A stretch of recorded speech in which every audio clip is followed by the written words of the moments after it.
Genesis 21, 22-34. Commentary. Genesis 21, 22-34 records an important moment in Abraham's life after the birth of Isaac. The passage shifts from God's covenant promises to Abraham's relationship with the surrounding nations. It demonstrates that God's faithfulness was becoming evident not only to Abraham's household, but also to those outside the covenant family. King Abimelech, accompanied by Phicol, the commander of his army, approached Abraham with a remarkable observation. God is with you in all that you do. This acknowledgement came from a pagan ruler who had witnessed God's protection and blessing upon Abraham. Earlier conflicts between Abraham and Abimelech had been resolved through divine intervention, leaving Abimelech convinced that Abraham enjoyed God's favor. Abimelech desired peace rather than conflict. He asked Abraham to swear that neither he nor his descendants would deal falsely with him or his people. Abraham willingly agreed, demonstrating that those who trust God are free to pursue peace with others whenever possible. His confidence rested not in political alliances, but in God's covenant promises. After agreeing to the covenant, Abraham raised a complaint concerning a well that Abimelech's servants had seized. In the ancient Near East, wells were essential for life, prosperity, and the continued existence of families and livestock. Ownership of a well represented stability in the land. Although Abimelech claimed ignorance of the incident, he was willing to settle the matter fairly. Abraham then presented sheep and oxen to establish a formal covenant between the two men. Covenants in Scripture were solemn agreements confirmed by visible acts and witnesses.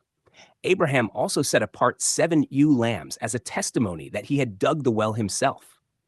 The place was therefore called Beersheba, a name associated both with an oath and with the number 7, emphasizing the certainty and permanence of the agreement.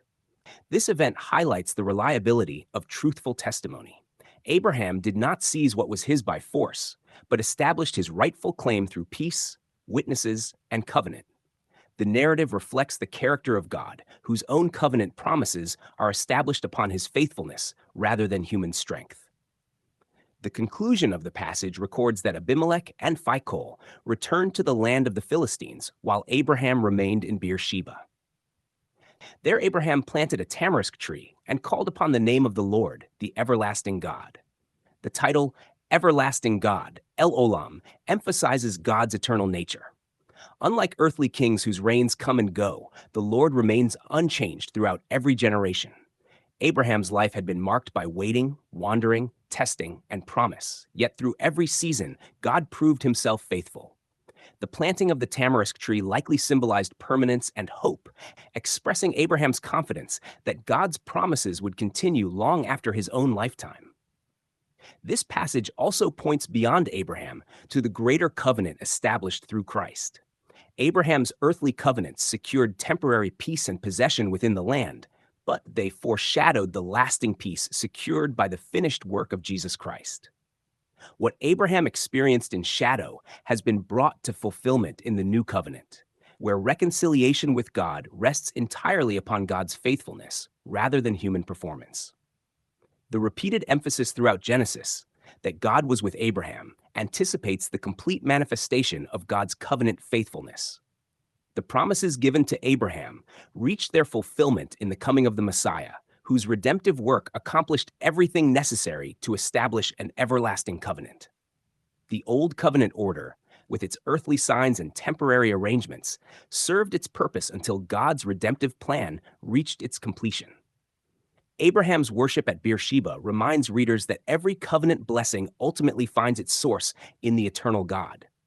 Human agreements may preserve peace for a season, but God's covenant secures an everlasting inheritance.